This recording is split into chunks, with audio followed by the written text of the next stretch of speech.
Hello every one, welcome back. ഇന്ന് നമ്മളൊരു റോബോട്ടിനെയാണ് ഉണ്ടാക്കാൻ പോകുന്നത്. അപ്പോൾ കഴിഞ്ഞ ദിവസം നമ്മൾ പറഞ്ഞായിരുന്നു ഒരു സിമ്പിൾ റോബോട്ടിനെ എങ്ങനെ ക്രിയേറ്റ് ചെയ്യുക എന്നുള്ളത്. ഈ ഒരു പ്രോജക്റ്റ് ചെയ്ത് കഴിയുമ്പോൾ നമുക്ക് റോബോട്ട് മാത്രമല്ല, നമ്മുടെ parking system, automatic dustbin, security system, അങ്ങനെ ഒത്തിരി പ്രോജക്ട്സ് ഈ ഒരു ബേസിക് ഐഡിയ വെച്ച് നമുക്ക് ചെയ്യാൻ പറ്റും. അപ്പോൾ നമുക്കത് എങ്ങനെ ചെയ്യുന്നതെന്ന് നോക്കാം. ഈ ഒരു പ്രോജക്റ്റിന് ഏറ്റവും അത്യാവശ്യമായത് നമ്മുടെ ഒരു സെൻസറാണ്. അപ്പോൾ ഇതിന് യൂസ് ചെയ്യുന്ന സെൻസർ എന്ന് പറയുന്നത് അൾട്രാസോണിക് സെൻസറാണ്. അൾട്രാസോണിക് സെൻസർ എങ്ങനെയാണ് വർക്ക് ചെയ്യുന്നുള്ള ഡീറ്റെയിൽഡ് വീഡിയോ ഞാൻ ഓൾറെഡി യൂട്യൂബിൽ പോസ്റ്റ് ചെയ്തിട്ടുണ്ട്. അതിൻ്റെ ലിങ്ക് ഞാൻ ഈ ഡിസ്ക്രിപ്ഷനിൽ മെൻഷൻ ചെയ്തേക്കാം. അപ്പോൾ നമുക്കിതെങ്ങനെ ചെയ്യുന്നതെന്ന് നോക്കാം. ഈ പ്രോജക്റ്റ് ചെയ്യാനായിട്ട് നമുക്ക് വേണ്ടത് ഒരു adeno you know, then ultrasonic sensor, പിന്നീട് വേണ്ടത് ഒരു LED ആണ്. LED ആണ് നമ്മുടെ ഇൻഡിക്കേഷൻ കാണിക്കാൻ വേണ്ടിയിട്ട്. പിന്നീട് വേണ്ടത് നമുക്കൊരു ബസറാണ്. ബസർ എന്ന് പറയുമ്പോൾ നമുക്ക് ഏത് ടൈപ്പ് ഫോണിൽ യൂസ് ചെയ്യാം. നമ്മൾ ഏത് ആപ്ലിക്കേഷനിലാണോ യൂസ് ചെയ്യുന്നത് അതിനനുസരിച്ച് ഇപ്പോൾ ഇതാണ് കുറച്ച് മെഗാ ബസറുണ്ട്. നമുക്ക് മിനി ബസർ യൂസ് ചെയ്യാം. അതല്ലെങ്കിൽ നമുക്ക് ബസറിൻ്റെ മൊഡ്യൂൾ വേണമെങ്കിൽ യൂസ് ചെയ്യാം.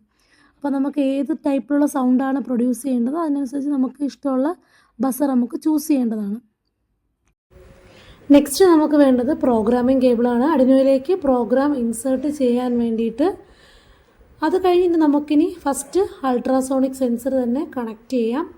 അൾട്രാസോണിക് സെൻസറിൻ്റെ പിന്നുകളായിട്ട് VCC, ട്രിഗർ, എക്കോ, ഗ്രൗണ്ട്. അപ്പോൾ ഇത് നമുക്ക് ഓരോന്നായിട്ട് നമുക്ക് അഡിനോയിലേക്ക് കണക്ട് ചെയ്യാം. ഫസ്റ്റ് VCC എന്ന് പറയുന്നത് 5 വോൾട്ടിലേക്ക്, ട്രിഗർ എന്ന് പറയുന്നത് പിൻ നമ്പർ 9ലേക്ക്, എക്കോ എന്ന് പറയുന്നത് പിൻ നമ്പർ 10ലേക്ക്, ഗ്രൗണ്ടിലേക്ക് തന്നെയാണ്.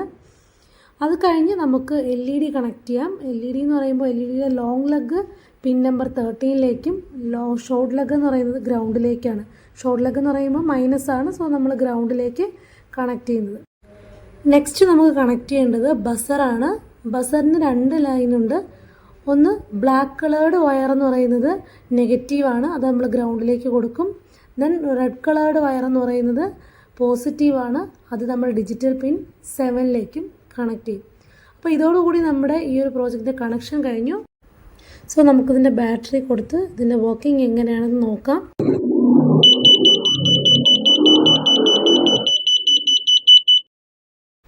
ഞാനൊരു 20 സെൻറ്റിമീറ്റർ ഡിസ്റ്റൻസാണ് നിൽക്കുന്നത്. ക്യാമറ ഇപ്പോൾ 20 സെൻറ്റിമീറ്ററിൻ്റെ ബാക്കിലോട്ട് പോയപ്പോഴേക്കും ഇതിനകത്ത് ലൈറ്റ് സൗണ്ടോ ഒന്നുമില്ല. ഇതിപ്പോൾ മുന്നോട്ട് കൊണ്ടുവരികയാണെങ്കിൽ നമ്മുടെ അൾട്രാസോണിക് സെൻസർ ആ ഒരു ലൊക്കേഷൻ അനുസരിച്ച് അതിനെ ഡിറ്റക്റ്റ് ചെയ്യുകയും അത് സൗണ്ട് കേൾക്കുകയും ചെയ്യും. ഇപ്പോൾ നമുക്ക് കാറിൻ്റെ ബാക്കിൽ റിവേഴ്സ് ഗിയറിൽ ഇടുമ്പോൾ ഒബ്ജക്റ്റിനെ മെഷർ ചെയ്യാനായിട്ടൊക്കെ ഈ ഒരു സെൻസർ നമുക്ക് യൂസ് ചെയ്യാവുന്നതാണ്.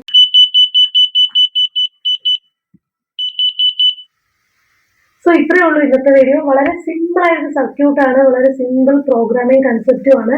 അപ്പോൾ ഏത് പ്രായത്തിലുള്ള കുട്ടികൾക്ക് വേണമെങ്കിൽ ഇത് ചെയ്യാൻ പറ്റും. നമുക്ക് ഈ ഒരു ചെറിയ പ്രോഗ്രാം കൊണ്ട് തന്നെ ഇതിനെ നമുക്ക് മോട്ടോർ ഡ്രൈവർ, മോട്ടോർ വീല് കാണിച്ചു കഴിഞ്ഞാൽ നമുക്ക് ഒരു റോബോട്ടായി, ഫസ്റ്റ് റോബോട്ടായി.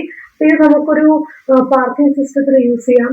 അതുപോലെ തന്നെ നമുക്ക് ഒരു ഡോറിന്റെ അലാമായിട്ട് സെറ്റ് ചെയ്യാം. നമുക്ക് ഒരു ഇത്ര ഡിസ്റ്റൻസിനകത്ത് ആളുകൾ വരികയാണെങ്കിൽ നമുക്ക് ഒരു കോളിംഗ് ബെൽ അടിക്കാതെ, ഡിസ്റ്റൻസിനകത്ത് ആളുകൾ വരികയാണെങ്കിൽ ഒരു കോളിംഗ് ബെൽ അടിക്കാതെ തന്നെ നമുക്ക് അറിയാൻ പറ്റുന്നതാണ്. അപ്പോൾ അതുപോലെ സെക്യൂരിറ്റി സിസ്റ്റം, പാർക്കിംഗ് സിസ്റ്റത്തിനും ഓട്ടോമാറ്റിക് ഡസ്റ്റ്ബിൻ, സ്മാർട്ട് ഡസ്റ്റ്ബിനും ഒക്കെ നമുക്ക് ഇത് വെച്ച് ക്രിയേറ്റ് ചെയ്യാം.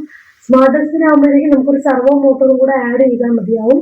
നമുക്കൊരു റോബോട്ട് ആണെങ്കിൽ മോട്ടോർ ഡ്രൈവറും ഒരു വീലും കൂടി ഒരു ബോർഡിനകത്ത് സെറ്റ് ചെയ്താൽ മതി. അതൊക്കെ എങ്ങനെയാണെന്നുള്ളത് വേറെ വീഡിയോയിൽ നമുക്ക് കാണാം. So thanks for watching. Bye bye.